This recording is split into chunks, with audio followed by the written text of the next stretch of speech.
Members of the jury, we have had a rather long and tedious trial, which is now drawing to a close. I hope that none of you have made up your mind as yet what you are going to do about this case.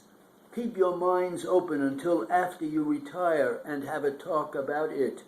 I don't want a man to go out with the idea fixed in his mind that he knows how the case ought to go, and that it has got to go that way or not at all. That means a disagreement. We do not want a disagreement.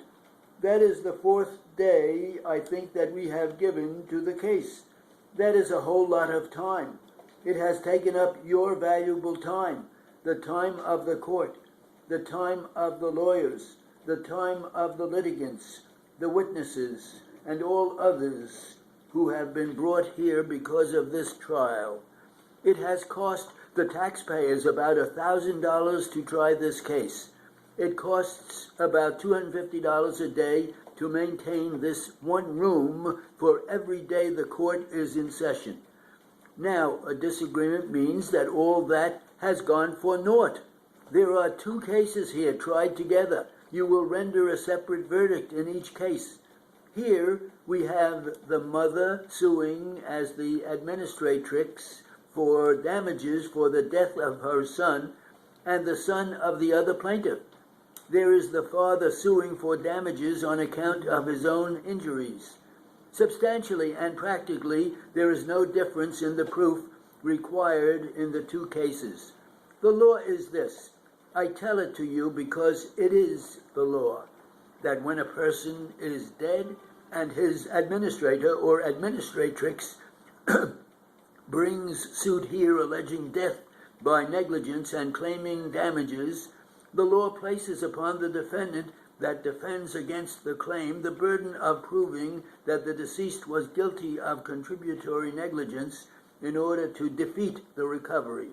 The burden is upon the administratrix to prove the defendant was negligent. She is not obliged to prove that the deceased was free from contributory negligence. Of course, this law applies in the case of grown-ups, the same as in the case of a child.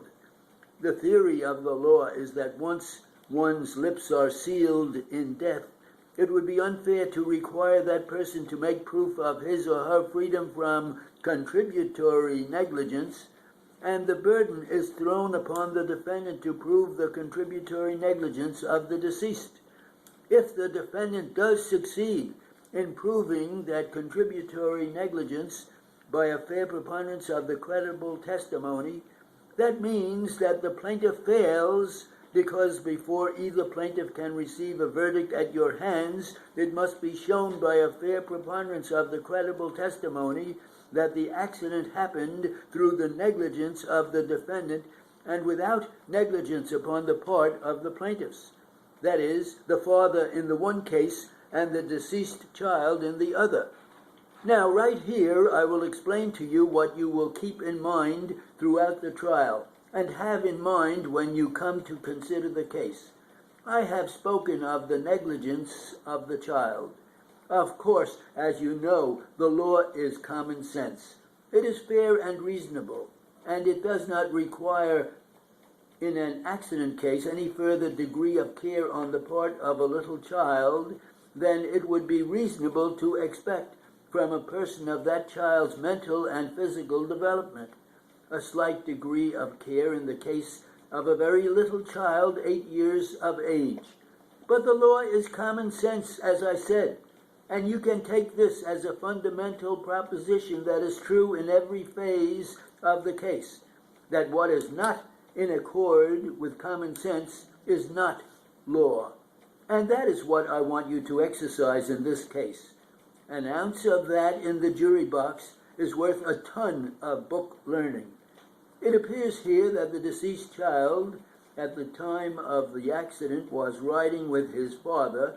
In this case, the law attributes the negligence of the father to the child, and it is the father's negligence that we will have to consider.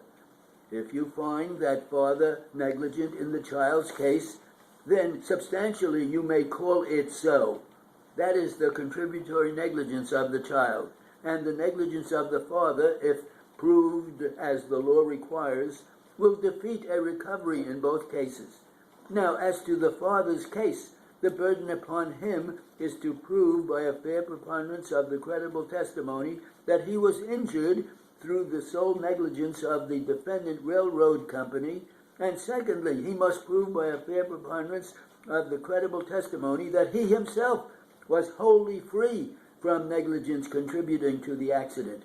Negligence is the failure to exercise the degree of care that a reasonably careful and prudent person would or ought to exercise under the circumstances. In driving an automobile, for example, if you are in the upper stretches of the city where the population is sparse and no traffic on the street, you may drive at almost any rate of speed and not be guilty of negligence.